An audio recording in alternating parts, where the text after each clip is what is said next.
You're listening to Inspire Change, a broadcast that strives to educate, motivate, and empower men to challenge traditions of masculinity. To guide us through the intricacies and intersections of emotions, relationships, and male identity is renowned psychologist, author, and speaker Gunter. This is Inspire Change. I want to introduce a tradition here for this podcast and all future podcasts, wherein I'd like to respectfully acknowledge the Gadigal people of the Eora Nation. They are the traditional custodians of the land on which we meet. I pay my respects to the elders, past and present. Knowing the stories of the Aboriginal people will always be written in this landscape. Welcome everybody to another episode of Inspire Change. So I hope you found the last couple of podcasts interesting, useful, thought-provoking, and I thought, given that in the last one I touched on the issue about loneliness, being alone, and solitude, I wanted to take it further into the realm of, really understanding the issue about wellness in ourselves. I've talked quite a bit about the various elements that we need to consider wherein we emerge feeling well. But, there's also a process of healing. It's a journey from where we begin to establish a relationship with ourselves that's safe and secure and wherein we can be satisfied. And we call that state fundamentally self-acceptance. Now, in the current sort of social media sphere and self-help, psychology and so on, there are a number of concepts that are thrown around in a way a little bit loosely, and I sort of want to put a bit of structure to that. I was talking to someone recently about the idea of, gratitude, empathy, compassion, and how these operate in our relationships. And my question of them was, well, do you ever ask yourself how they operate in your relationship with yourself? And they looked a little bit surprised. And my comment was that, well, we can develop self-compassion and gratitude for self, but ultimately, isn't it about moving away from these things that are fundamentally binaries? I'm either well or not, I'm grateful or not, but move into a place where we can appreciate ourselves as a whole. Okay, and so I want to lay out a little bit of a broad brush with a little bit of a deep dive into how can we really foster, feeling safe and secure in our relationship with ourselves, where we don't experience loneliness, where we are not experiencing anxiety. We might experience apprehension, but not deep-rooted, pervasive anxiety, and where we do not become depressed, wherein I feel hopeless and helpless, and where, intellectually my evaluation of myself is negative, and where my evaluation of the world is negative, and where my evaluation of the future is negative. Okay, those things feed into that process of helplessness and hopelessness. So self-efficacy becomes really, really important. And so one of the first things that I want to really put forward is that if we keep waiting to feel good in order to function well in the world, we could be actually waiting for a long time. Much of what I need to do rests in action and not in emotion. Emotion is a consequence frequently. And so, in my sphere of work, one of the big issues is about this thing. What's it mean being male, being manly, being masculine? One of the things that I deal with on a daily basis with a lot of the boys and men is this dichotomy about what they understand manliness or masculinity to be, and what is it that, when we're not that, and to put it crudely, does it matter whether I'm standing up to urinate or whether I'm sitting down? You might laugh at that, but, for some people, the idea is a man to sit down and urinate is abhorrent. It's not manly, right? So I'm not being flippant. I'm actually being very serious about a very fundamental human behavior. Are these things about being male, manly, and masculine all the same thing, or are there differences here? Now, for those of you who are women, I want you to think about this as well, because the issue of femininity is in a similar sense. What's feminine, what's not feminine. And we go into this process of hypermasculinity and hyperfemininity. And within that, there is a very important process that begins to take shape. And that is, we start to compare ourselves to others. Now, in my experience, that's often fraught with significant danger. It's a bit like getting stuck in quicksand. And so, if I come back to the process of, masculinity, and it is a process, it's not just a state of being. I'm not the same man as I was 10 years ago. I'm a different man, but I'm still a man in my book. And I don't really care too much about how someone else would define me as a man. I'm more interested in my relationship to myself and how I define this. But then, for me, also, the issue is I'm more interested in being a human being, well-rounded. Why? Because that takes away from this dualism, i.e. whether I'm manly enough, or I'm a good man or a bad man, or how I compare to women, and, all those sort of complexities that, in fact, are driving people insane, irrational. And it's all ultimately sort of fairly subjective. And so, how do we deal with this effectively? And one of the questions that often comes up is that if the consequences of these fragmentations in ourselves result in tension, which means anxiety and then possibly depression, is medication really the answer to this? We've got this explosion of adults now going on to ADD, ADHD medication. And, I'm very clear, and I can go into this in a lot more depth, but there is no such thing as mental illness.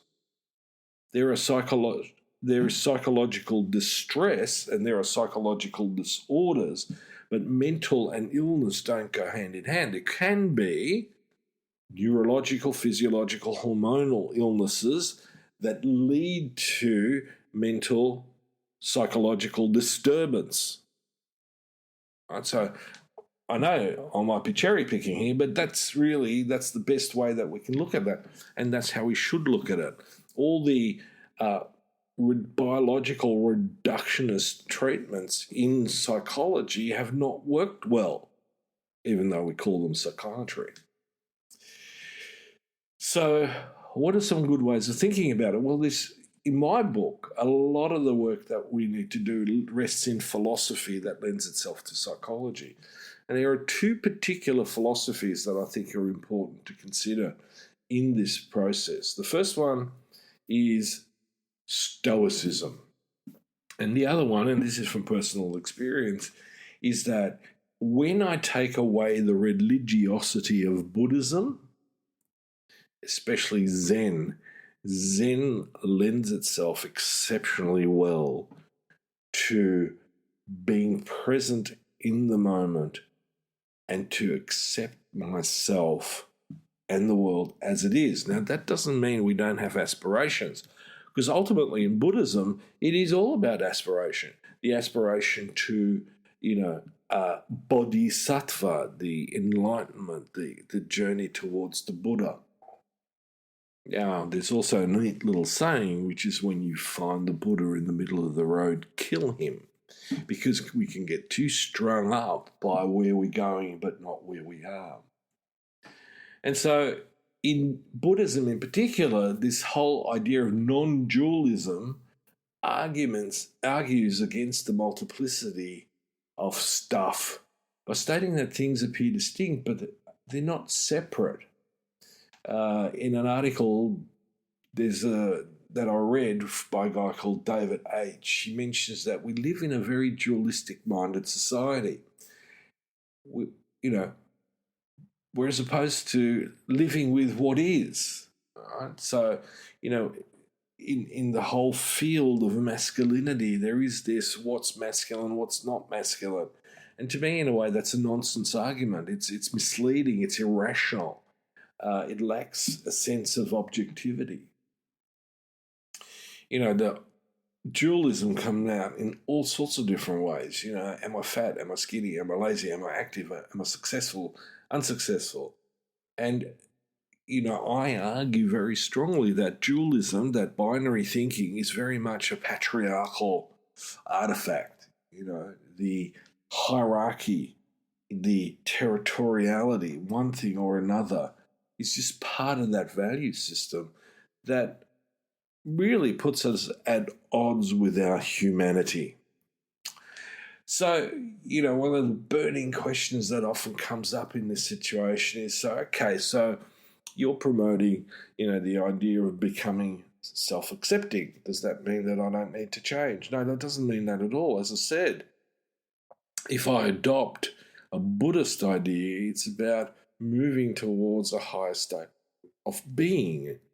If I look at it from a Gestalt perspective, it's learning and moving towards integrating myself as a whole, more than existing in this tension of, polarities and fragments of my personality.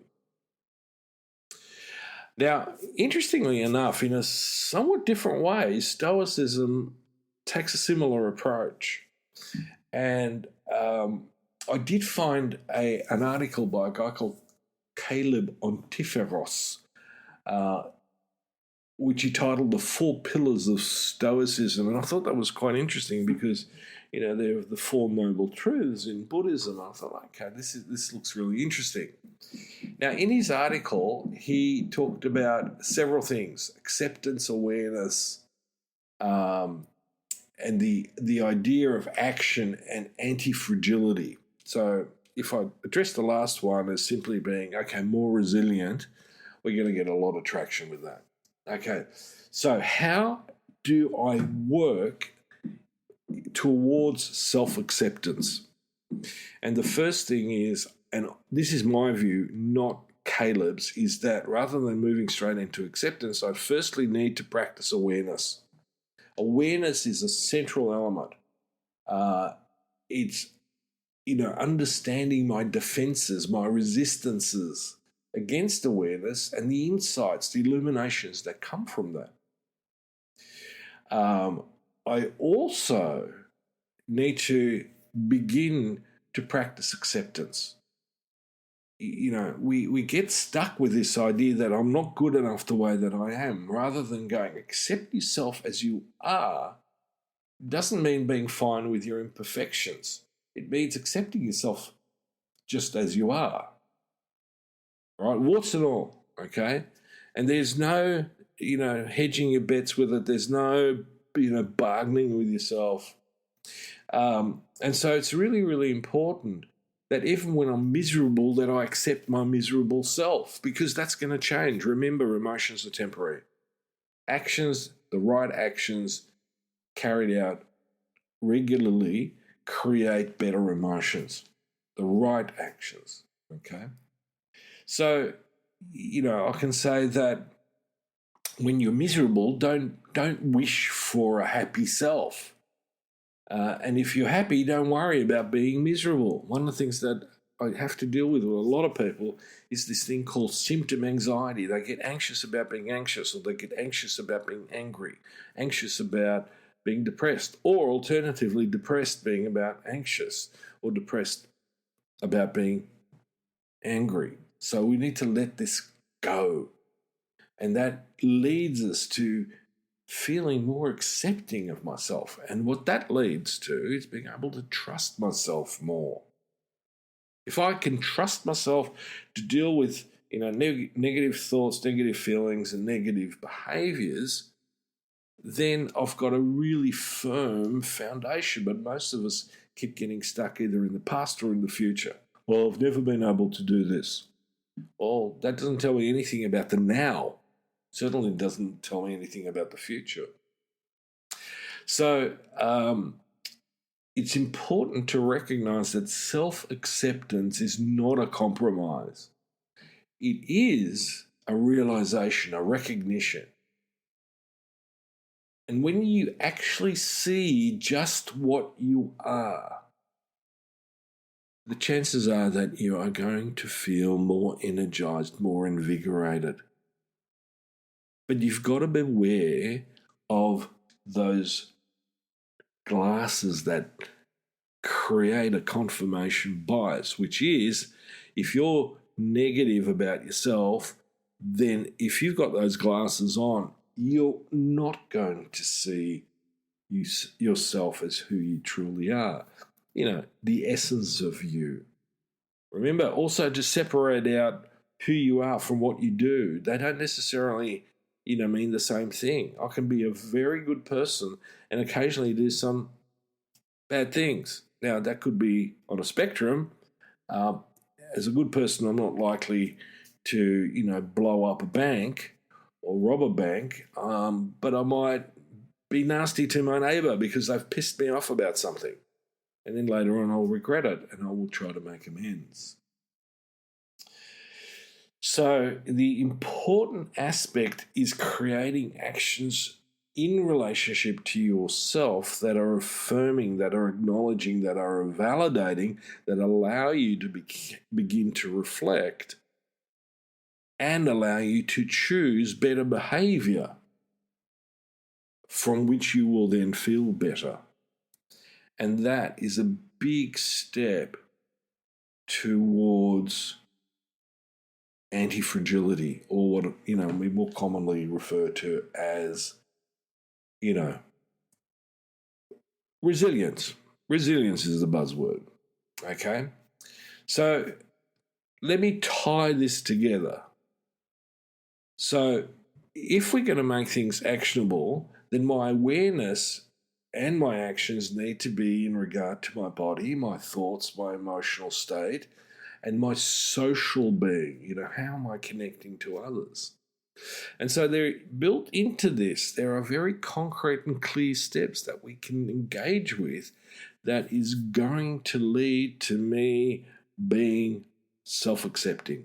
It is going to increase, improve, and heal my attachment to myself, from which I will feel safe and secure. And when that process is going on, I can take a step back and enjoy the sense of satisfaction. I may not be happy right in that instance, but I can be satisfied that when the shit's going down, I'm on top of it to some degree. There's always a margin of error. And on that note, I hope that gives you some practical sense. And if you would like, I will really put together a podcast that goes even more into details than this.